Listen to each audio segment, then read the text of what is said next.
নমস্কাৰ, মই ঝৰ্ণা শৰ্মা দেৱ চৌধুৰী। আজি আপোনালোকৰ সন্মুখত পাঠ কৰিবলৈ লৈছোঁ প্ৰসিদ্ধ ঔপন্যাসিক সন্তোষ কুমাৰ কৰ্মকাৰৰ এখনি জনপ্ৰিয় উপন্যাস চিলিকন ভেলীত এখোজৰ ৩৫ নম্বৰ খণ্ড। এইবাৰ গায়ত্ৰী নিশ্চিত হ'ল।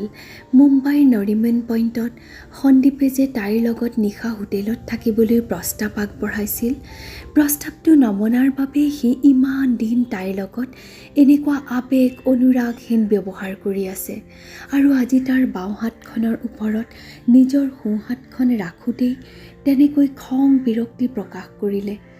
আচলতে ভিতৰি ভিতৰি সন্দীপ ক্ষুব্ধ, অপমানিত।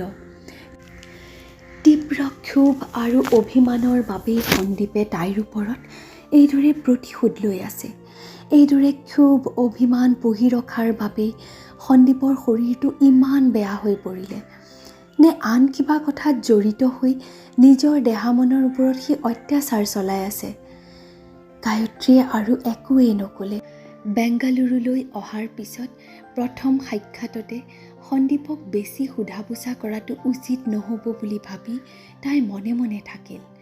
গছ গছনিৰে ছায়া শীতল বাংগালুৰুৰ মধ্যাঞ্চল পাৰ হৈ মাদাভালী চিল্ক বোৰ্ড পাৰ হওঁতেই হুচুৰ ৰোড।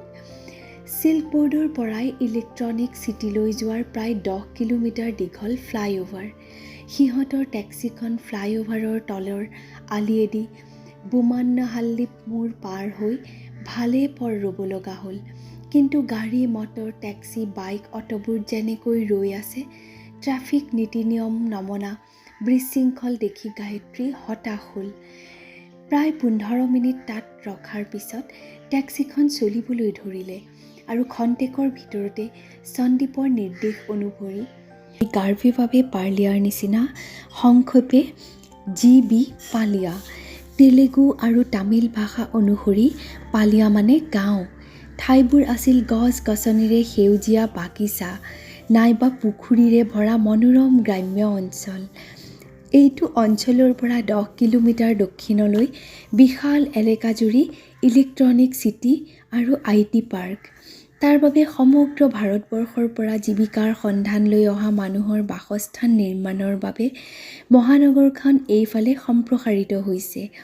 আগৰ গছ গছনিৰে নদন বদন সেউজীয়া কোটাবোৰ ধ্বংস কৰি আৰু তেৰেবোৰ মাটিৰে ভৰাই শিল্প উদ্যোগৰ লগত বহুতলাৰ এপাৰ্টমেণ্ট নিৰ্মাণ কৰা হৈছে। ফলস্বৰূপে বাংগালুৰুৰ এইবোৰ অঞ্চলৰ বতৰ শুকান হৈ পৰিছে। নতুনকৈ গঢ় লোৱা অঞ্চলৰ দোকান পোহাৰৰ মালিক আৰু বহুতলা এপাৰ্টমেণ্টৰ বাসিন্দাসকলৰ 50% কানাড়াভাষী নহয়।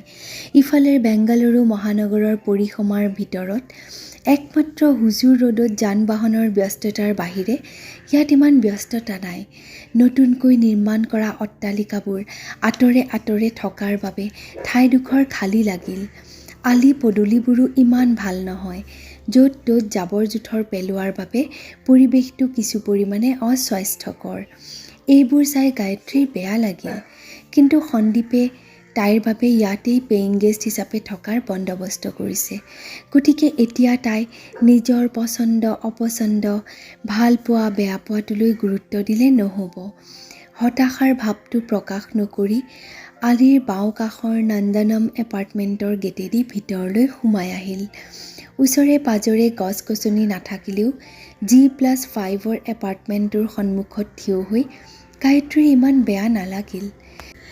টেক্সিৰ পৰা চুটকেছ বেগ নমাই দায়িত্বশীল অভিভাৱকৰ নিচিনাকৈ সন্দীপে টেক্সিৰ ভাড়া দিলে। গায়ত্ৰীয়ে একো নক'লে। তাৰ পিছত সি ওখ লোহাৰ গেটখন পাৰ হ'ল।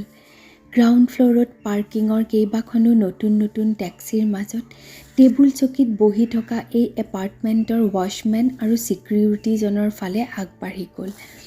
সন্দীপে তাৰ লগত কথা পাতিবলৈ ল'লে। ক'লা চেহেৰাৰ মানুহটো কানাড়াভাষী, চাপৰ যদিও শকত-আৱত। মুখখনত বিৰক্তিৰ লগতে এনেকুৱা এটা খং যেন গায়ত্ৰী ইয়ালৈ অহাৰ বাবে সি ভাল পোৱা নাই। সন্দীপে তাৰ লগত হিন্দীত কথা পাতিবলৈ ল'লে। হিন্দীত কথা পতাৰ বাবে বেয়া পায়েই যেন মানুহটোৱে তাৰ লগত কঠুৱা আচৰণ কৰিলে। সন্দীপে তাৰ বেয়া পোৱাটোলৈ গুৰুত্ব নিদিলে।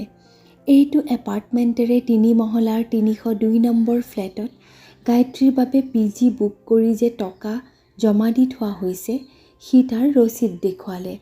অৱশেষত গায়ত্ৰীক লগত লৈ সন্দীপ লিফ্টেৰে 3 মহলালৈ উঠি 302 নম্বৰ ফ্লেটৰ কলিং বেল টিপিলে। খন্তেক পিছত পাতল চেহেৰাৰ ওখ পিঠিলৈকে বিন্যস্ত চুলি থকা 22-23 বছৰীয়া ছোৱালী এজনীয়ে দুৱাৰখন খুলি দিলে। তাই তামিল নাইবা তেলেগু ভাষী। সন্দীপে তাইৰ লগত ইংৰাজীত গায়ত্ৰীক চিনাকি কৰাই দিলে। তাৰ পাছত ছোৱালীজনী ভিতৰলৈ সোমাই বগা চেহেৰাৰ ধুনীয়া ছোৱালী এজনীক মাতি আনি গায়ত্ৰীৰ লগত পৰিচয় কৰাই দিলে।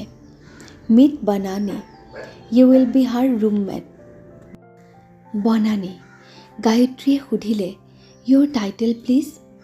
মিচিকিয়াই হাঁহি বনানীয়ে ক'লে, মুখাৰ্জী।